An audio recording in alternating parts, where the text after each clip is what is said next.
Mapagpalang araw mga kataba. Yan, pakita naman natin yung ating panibagong blessing.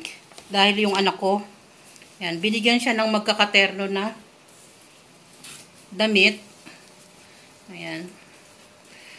Dahil yung isa nating anak ay binata na. Pare-pares naman silang binata na. Meron tayo ditong dalawang shirt at dalawang shirt, isang short. Ayan, sabi ko naman sa inyo, pag mga blessing, lagi nating pasalamatan. Ito naman ay mga pagkain na naman. No, ang daming pagkain na naman na ibinigay sa atin.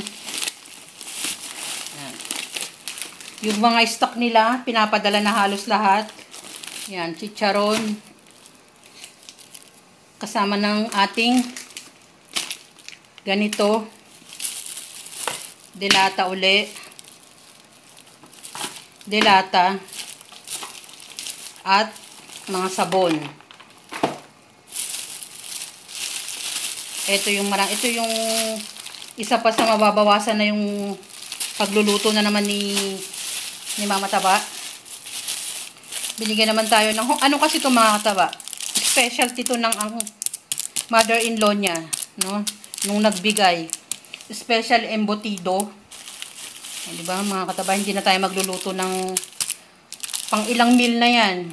Iba't ibang klase ng ulam. Kamansi at fish. Lahat yung mga pagkain na ulam na dalhin mo na yan, te, at masasayang lang para ipang ulam na rin. O, katulad nito, dalawang klase, chicken tsaka pork. No, yun yung mga natanggap na naman natin na blessing na ako naman ang tao na laging mapagpasalamat at hindi nagsasawa. Ganyan yung ginagawa ni Mama Taba. Ito yung pag-uulam na to, mga dalawang luto na to mga kataba, na hindi na magluluto si Mama Taba. At katulad din naman tong mga delata na to, malaking bagay ito. Dahil yung delata para sa akin, importante yan. Pero pa yung pang ilang bigay na to mga kataba. Itong piniflex ko na to. Hindi ko na nga pinakita yung iba dahil sobrang dami na rin ng mga ibinigay sa amin. Kaya naman na, ako naman na lagi kong sinasabi na pasalamatan natin kahit na hindi nagpapamention.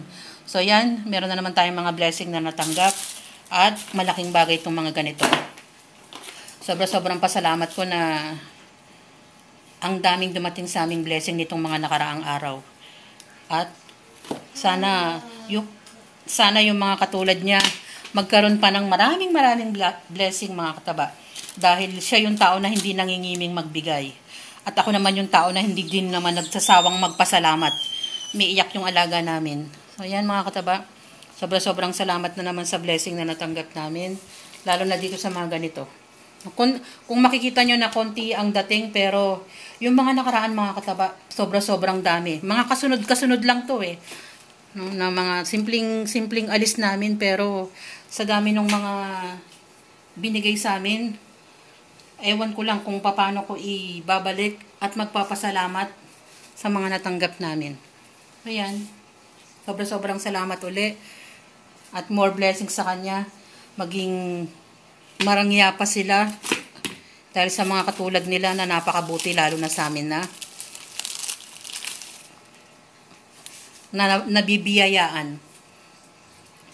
Muli, salamat at God bless sa kanila kasama ng buong pamilya.